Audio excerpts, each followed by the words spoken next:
Elena Egan nage à cadence chronométrée, dans un luxe froid dénué de toute forme d'amour ou de chaleur. Sa vie est faite de règles à respecter, l'horloge de ses longueurs est hexagonale. Et bientôt la survenue de Cold Harbor pour Gemma, la 7e salle, qui doit marquer une complétion mais aussi une fin de cycle pour Gemma, pour Jamie Egan et sans doute pour Elena.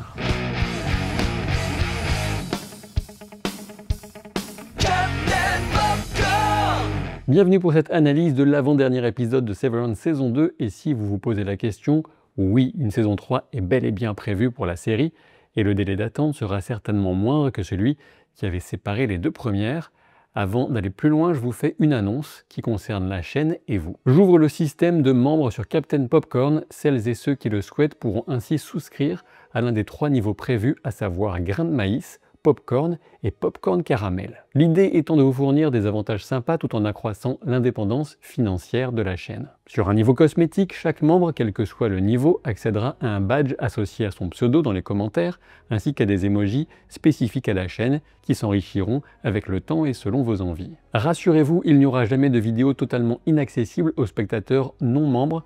Voici les avantages concrets associés aux 3 niveaux de souscription proposés. Les grains de maïs auront la priorité dans les réponses aux commentaires et un accès au chat en direct quand je lancerai des émissions live sur la chaîne, car oui, c'est un de mes projets. Les popcorn, outre les avantages précédents, auront accès un peu en avance, environ 24 heures, à certaines vidéos, comme par exemple celle qui portera sur l'épisode final de cette saison 2 de Severance. Enfin, les popcorn caramel bénéficieront de tout cela, plus une dédicace dans les crédits et de l'accès à un salon Discord dédié pour discuter entre eux et avec moi, selon mes disponibilités bien sûr. L'idée centrale reste bien évidemment de fournir un moyen ludique et sympa de soutenir financièrement la chaîne sans avoir besoin de sortir de YouTube, puisqu'il suffit de cliquer sur le bouton rejoindre qui se situe à côté du bouton s'abonner sur n'importe quelle vidéo de la chaîne. Le soutien mensuel est de 2, 4 et 8 euros, même si l'interface YouTube me force à jouer le truc des 99 centimes pour faire genre. Donc ce sera 1,99 € pour grain de maïs, 3,99 € pour popcorn et 7,99 € pour popcorn caramel. Si vous êtes suffisamment nombreux à devenir membre de la chaîne, cela me permettra de me faire construire une armure pour sauver le monde déjà, mais aussi, accessoirement, cela pourrait me permettre de traiter plus sereinement des sujets moins populaires, en plus de ce que je fais habituellement.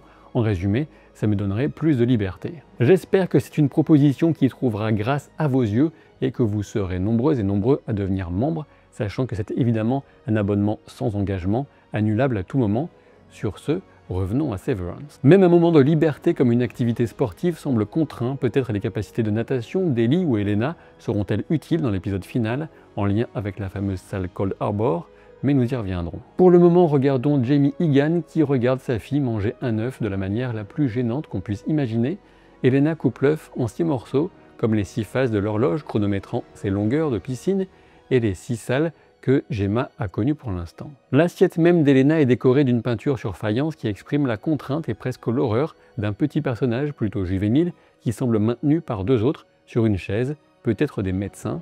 La scène étrange et dérangeante fait étrangement écho à ce qu'on imagine de l'état intérieur d'Elena face à ce géniteur totalement glacial et repoussant. On peut voir dans un œuf un symbole de fertilité bien sûr, mais aussi celui d'une nette distinction entre une partie externe et une autre interne.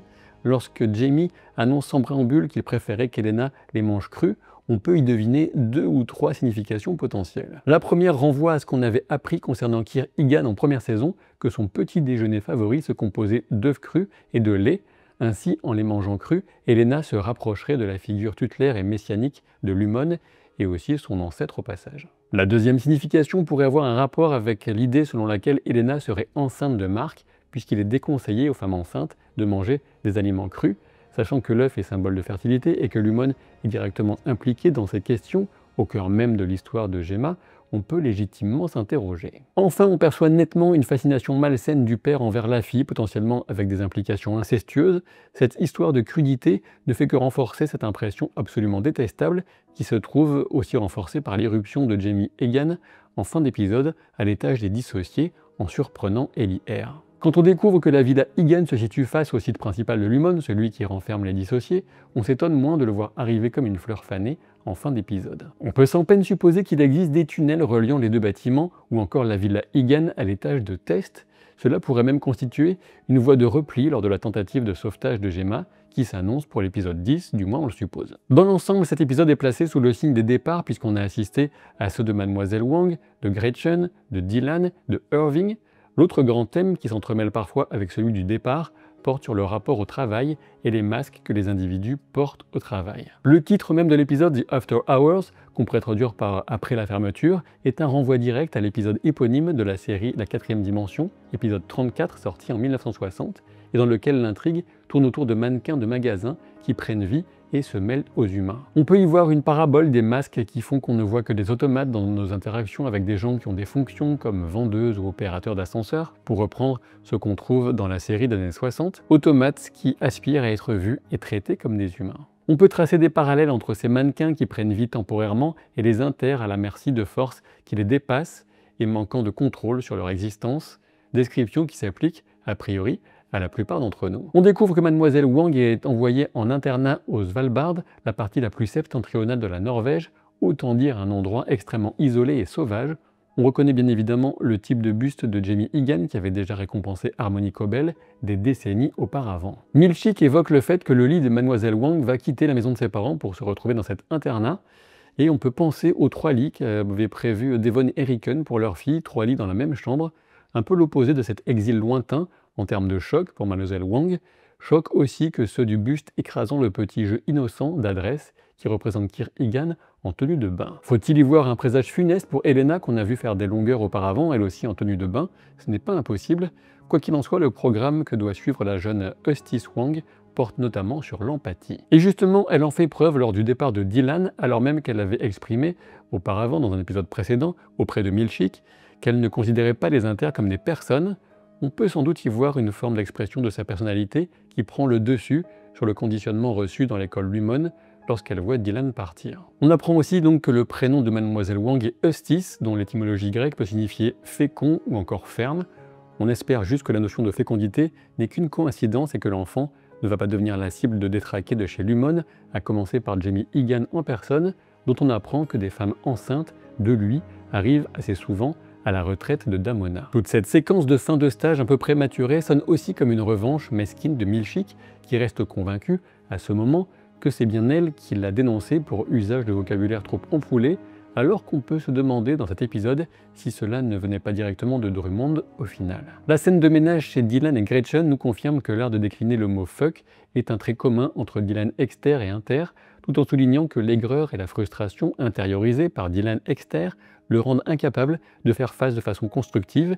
Il préfère fuir la situation, ce qu'on retrouvera en effet miroir quand Gretchen fuira Dylan inter. Vous me donnerez votre ressenti, mais il me semble que Dylan exter fait preuve d'un certain manque de maturité, un peu dommageable, alors que Gretchen explique bien que sa version inter a retrouvé quelque chose qu'il a perdu. S'y intéresser de plus près serait une bonne occasion pour lui d'avancer, d'abord pour lui-même, mais aussi évidemment pour son couple. Ceci dit, les remises en question sont difficiles pour tout le monde. Et puis Dylan inter exprimera aussi son côté borné quand il renverra Ellie à sa supposée similitude avec Elena, alors qu'elle tentera de le réconforter et de le ramener aux préoccupations de notre groupe de raffineurs préférés, qui a explosé dans cet épisode jusqu'à se résumer à Ellie seule. Et justement, pendant ce temps, Irving fait un tour en voiture. Burt reconnaît à demi-mot qu'il était bel et bien un homme de main de Lumon, un conducteur qui emmenait sans doute des personnes gênantes destinées à disparaître, même si, selon lui, il ne les exécutait jamais lui-même. Il était évident que l'invitation à dîner chez Burt était calculée pour laisser Drummond fouiller le domicile d'Irving, et le fait qu'il soit tranquillement installé dans le salon de ce dernier laisse supposer qu'il a accès au même trousseau de clés que Drummond. Au moins, on est rassuré pour Radar, qui de toute évidence est simplement un bon toutou, qui fait confiance aux humains et qui n'a rien d'un chien de garde. Étant donné le commentaire d'Elena le matin même à son père qui annonçait qu'on s'occupait de Monsieur Bailiff, donc de Irving, on se doute que Burt a eu pour consigne de se débarrasser de lui. Il va sans doute contre les ordres en lui permettant de monter dans un train qui part loin de Keir. Je pense que ce n'est pas la fin de ce personnage pour la série car on a encore des choses à comprendre au sujet d'Irving. Néanmoins, se pourrait-il que ce soit une fin temporaire pour cette saison? Je n'en sais rien, mais c'est déjà nettement moins improbable. Le début de la fin pour Dylan, c'est ce dernier rendez-vous avec Gretchen et cette demande en mariage avec une bague de papier. Si j'ai pu souligner les manquements de Dylan exter dans cette affaire, il faut aussi, pour être juste, reconnaître que la naïveté de Dylan inter est un état contre lequel il est difficile de lutter ou qui semble impossible à retrouver quand on vit dans le monde extérieur. Cet attrait qu'exerce l'ingénuité de Dylan inter sur Gretchen pourrait facilement être détourné et exploité dans d'autres cas de figure et par des personnes mal intentionnées, c'est peut-être ce à quoi on assiste à la fin quand Jamie Egan surprend sa fille en version dissociée. Quelle pulsion perverse cherchera-t-il à assouvir? Autre expression de ce type de prédation, le docteur Mower qui observe Gemma sur son écran de contrôle avec son ridicule pansement Lumon sur le front. Gemma est justement assise sur l'arme du crime, la chaise qu'il a vue de très près dans l'épisode 7. On regrette juste qu'elle n'ait pas cogné nettement plus fort. Peut-être que ce coup a fait comprendre à Mower que sa fixation n'avait aucune chance d'aboutir, c'est pourquoi il relancerait Drummond, qui à son tour appelle Milchick pour faire avancer Cold Harbor. En effet, Mower doit savoir que la pièce Cold Harbor doit aboutir à la mort de Gemma. Seulement voilà, reste à définir de quelle mort on parle, s'il s'agit d'une mort physique définitive pour Gemma en tant qu'individu, ou de la mort de tout ce qui compose sa personnalité initiale. En attendant de revenir sur cette épineuse question, observons la manière dont les inters vont inspirer Seth Milchick. Dans cet épisode, on a d'abord Ellie qui vient l'interroger sur Mark et lui tenir tête, puisqu'elle sait parfaitement qu'en tant que Egan, elle n'a pas grand-chose à craindre. Ensuite, on a Dylan qui vient déposer sa démission en cochant toutes les raisons possibles sur le formulaire, toutes les raisons de mécontentement et de départ, et qui est prêt à disparaître totalement plutôt que de poursuivre ce travail dénué de sens, tandis qu'il vient de perdre sa seule fenêtre sur une vie véritable, déconnectée du travail. Deux inspirations qui vont participer à l'état d'esprit de Milchick quand il va enfin renvoyer Drummond dans les cordes en lui proposant de dévorer des fesses, ou des fesses, comme vous voulez, et plus simplement de manger de la merde, lui rappelant que leur lien hiérarchique ne permet pas tout à Drummond et que toutes les erreurs de Lumon ne sont pas celles de Milchick. L'échange permet à Milchick de retourner le reproche récurrent d'un langage trop complexe contre Drummond en lui parlant avec des mots très courts et simples, des monosyllabes, pour qu'il comprenne, sous-entendant ainsi que Drummond n'est pas très malin. C'est un moment jubilatoire, même si cette rébellion de Milchick ne porte jamais sur le fond de tout ce que l'entreprise fait de mal, mais uniquement sur sa propre situation au sein de l'organigramme. Puis arrive l'appel de Mark qui viendra faire basculer pour de bon l'équilibre du mensonge intérieur que se raconte sans doute Milchick depuis des années, entièrement dévoué vers sa progression professionnelle au sein de Lumon. C'est un moment de prise de conscience qui va toucher un point sensible chez Milchick. Mark commence par mentir, puis joue presque franc jeu, en soulignant que le travail, c'est juste le travail, que la vie ne se résume pas à ça, qu'un équilibre est nécessaire. Alors que Seth vient d'assister à la remise en cause de l'ordre établi par Ellie et Dylan, qu'il a demandé à être respecté et qu'il est mis face au déséquilibre de sa propre existence, qui tourne entièrement autour de son travail, il se retrouve ébranlé dans ses certitudes, fixant le tableau d'iceberg, en se demandant si lui, qui n'est pourtant pas dissocié, a vraiment une partie immergée sous sa persona de middle manager. Dylan attend, positionné symboliquement juste sous le sabre de Kier Egan dans le tableau derrière lui, comme en suspens de la peine de mort que l'Inter s'est lui-même infligée. Il reste à savoir si Dylan Exter va véritablement démissionner de Lumon et accepter la décision de son Inter, ou au contraire, va le punir en restant chez Lumon avec la promesse de Gretchen de ne jamais retourner voir son Inter. Le face-à-face entre Mark et Harmony Cobbell est savoureux avec l'ironie acide que Mark Exter manie avec dextérité. Ses mots font mouche quand elle lui demande comment il va. En revanche, il commence à devenir incompréhensible que le processus de réintégration n'ait toujours pas plus d'effet concret sur Mark. D'une part, c'est frustrant pour nous, spectateurs, on se demande si c'est un choix scénaristique de délayer ou une véritable incompétence technique de Regaby qui se dévoilerait ainsi. Et d'autre part, le centre de naissance d'Amona semble venir remplacer la réintégration comme solution. Je dois avouer que j'ai du mal à comprendre l'affirmation selon laquelle les deux marques vont pouvoir discuter dans ce centre. Si l'effet du centre de naissance consiste à faire passer Mark Exter vers Mark Inter, je ne vois pas en quoi cela lui permettrait de discuter avec son alter ego, et si l'intégration fonctionne pour de bon, il ne devrait plus y avoir de véritable distinction entre les deux marques, ce qui rend tout aussi caduque toute notion de discussion entre les deux. Pour l'instant, la seule manière simple d'envisager la discussion en question consiste à passer par l'intermédiaire de Devon, à qui Mark peut faire confiance pour transmettre les questions et réponses de l'un à l'autre, tandis qu'il passe de sa version inter à exter et inversement. Je reviens à l'accès au centre dont Harmony Cobbell connaît les codes de langage. Elle dit qu'elle cherche un dé à coudre d'or, ce qui est une référence directe à l'épisode de la 4e dimension, vous vous rappelez, celui dont le titre a inspiré celui de l'épisode. En effet, dans cet épisode de la 4e dimension, le mannequin qui prend vie et se mêle aux humains dans le magasin recherche un cadeau pour sa mère, un dé à coudre d'or. Le fait de faire passer Devon comme une des femmes que Jamie a mis enceinte pourrait être relié à des informations enfouies dans les tréfonds de la première saison et que certains ont débusqué sur Reddit, avec le cas de Carol D, une employée qui a quitté le service des dissociés juste avant l'arrivée de Mark et qu'on peut recouper avec une info qui apparaissait dans un journal, il me semble, d'une employée tombée enceinte en version inter. Jamie Egan est un prédateur d'une manière ou d'une autre, c'est certain. Quand il dit à Ellie qu'elle l'a trompé, difficile d'être sûr de quoi il parle. je pense qu'à ce moment, Ellie est bel et bien Ellie et pas Elena.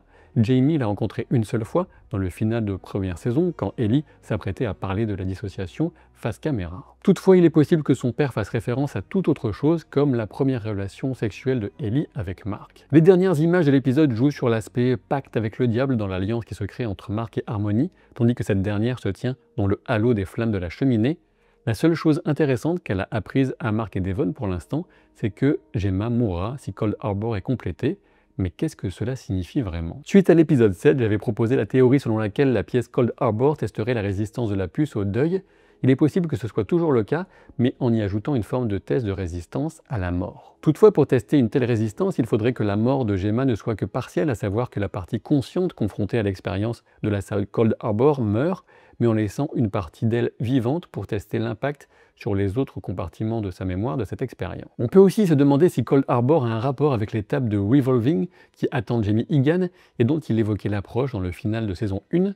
Toutefois, cela risque de nous ramener vers les théories de transfert de conscience ou autres formes d'immortalité qui manquent cruellement de preuves tangibles pour le moment. Peut-être s'agit-il de permettre à un Egan de mourir tout en préservant une partie de sa mémoire dans une puce et en protégeant cette partie du traumatisme de la mort, ce qui pourrait expliquer l'expérience ultime Cold Harbor, mais en nous éloignant de la thématique pourtant centrale du deuil. Je me demandais aussi en début de vidéo, après avoir vu Elena faire ses longueurs, s'il y aurait de l'eau, une notion de nage dans la salle Cold Harbor. Est-ce qu'il y aura peut-être ce véhicule qu'on voit dans le générique, celui qui semble couler dans un lac? Est-ce qu'il faudra essayer de sauver Gemma en train de se noyer, puisqu'on lui demandait s'il avait peur de se noyer dans les questions précédentes? Beaucoup de questions, pour l'instant peu de réponses. Je crains qu'il ne faille attendre sagement le dernier épisode. N'oubliez pas que vous pouvez dès maintenant devenir membre de la chaîne pour soutenir directement mon travail et m'apporter encore plus de liberté éditoriale, tout en profitant de quelques avantages au passage. Le bouton se trouve à côté de celui de l'abonnement sous chaque vidéo de la chaîne. Merci d'avance. La saison 3 de La Roue du Temps a commencé très fort et aussi de manière esthétique très aboutie. Je vous invite à rattraper la série ou à vous lancer dans cette saison 3 si ce n'est pas déjà fait, puisque j'ai l'intention d'y consacrer des vidéos dès que possible. Sur ce, je vous dis à très vite pour de nouvelles aventures. Salut!